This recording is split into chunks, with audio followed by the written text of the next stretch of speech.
अधिक मास महात्म्य कथारूपी आपण श्रवण करूयात. अध्याय 10 गोदानाचे महत्त्व.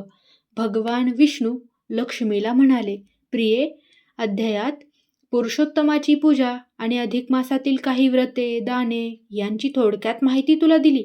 आता या महिन्यातील महत्त्वाच्या गोदानाची माहिती तुला मी सांगतो, ते ऐक. पण देवा, जे लोक निर्धन, गरीब, अशक्त आहेत, त्यांनी अधिक मासातील ही व्रते कशी करावीत? या महिन्यात पुण्याईसाठी अशा लोकांना एखादा साधा, सोपा, बिनखर्चाचा, सुलभ असा उपाय सांगावा. लक्ष्मीने श्री विष्णूंना हा प्रश्न विचारला.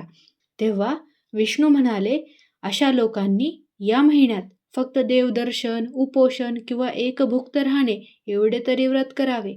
तसेच सत्संग, चांगल्या थोर लोकांचा सहवास, त्यांचे भाषण ऐकणे, भजन, नामस्मरण करणे हेही सोपे उपाय करावेत. भगवंताच्या या उत्तराने लक्ष्मीचे समाधान झाले. नंतर विष्णूंनी लक्ष्मीला गोपूजन, गोदानाचे महत्त्व सांगितले. ते म्हणाले, गाय ही जगाची माय आहे.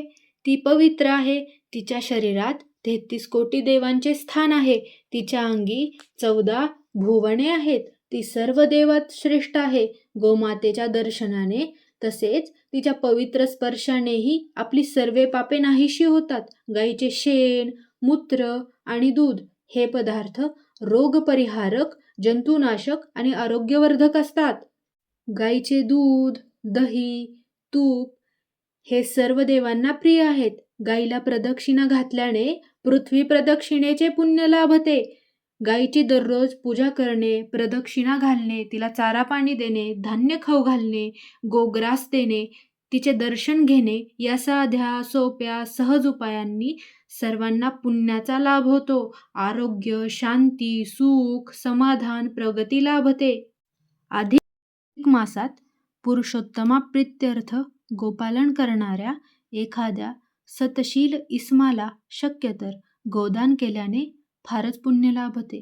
पण दान द्यायची ती गाय कशी असावी ते ऐक. पुष्कळ दूध देणारी, निरोगी, सुलक्षणी, शुभ्रवर्णी, पुष्ट शरीराची अशी सवत्स गाय पूजा करून ती दान द्यावी. अशा गोदानामुळे भगवान पुरुषोत्तम प्रसन्न होतो आणि आपले आरोग्य सुधारून इच्छित कामना पूर्ण होते. गाय कोणाला दान द्यावी? जो मनुष्य सत्यवचनी, निरलोभी, शांत स्वभावाचा, शुद्ध, सात्विक, शीलवान वर्तनाचा असावा. अशा सत्पात्र ब्राह्मणाला ती गाय पाळण्यासाठी दान करावी. मात्र कशी तरी म्हणजे बिनदुधाची, हडकुडी, आंधळी, म्हातारी अशी गाय एखाद्या कुपात्र इसमाला दान देणे म्हणजे स्वतः दान देणाऱ्याला नरक यातना भोगण्याचे लक्षण आहे. गोदान करताना त्या दान देणाऱ्या इसमाला आणि दान घेणाऱ्या इसमाला दोघांनाही आनंद वाटलाच पाहिजे. गाय जर ब्राह्मणाला दान द्यायची असेल तर प्रथम त्या थोर ब्राह्मणाची व्यवस्थित पूजा करावी. मात्र तो ब्राह्मण सतशील, निस्वार्थी, तेजस्वी असा असावा. सत्प्राप्ती ब्राह्मण हा संताच्या योग्यतेचा असतो. संत सहवासाचा महिमा काय सांगावा. संतांच्या किंवा अशा सत्पात्री ब्राह्मणांच्या केवळ दर्शनानेही गोदानाचे महापुण्य लाभते. एखाद्या सतशील ब्राह्मणाला अथवा साधू संताला गाय दान देऊन ती परत घेणे किंवा त्याचा अपमान करणे यासारखे दुसरे महापाप नाही. अशाच एका घटनेमुळे नृग नावाच्या राजाचे कसे अधपतन झाले ती कथा ऐकून लक्षात ठेवण्यासारखी आहे. मग विष्णूंनी ती नृगराजाची कथा सांगितली.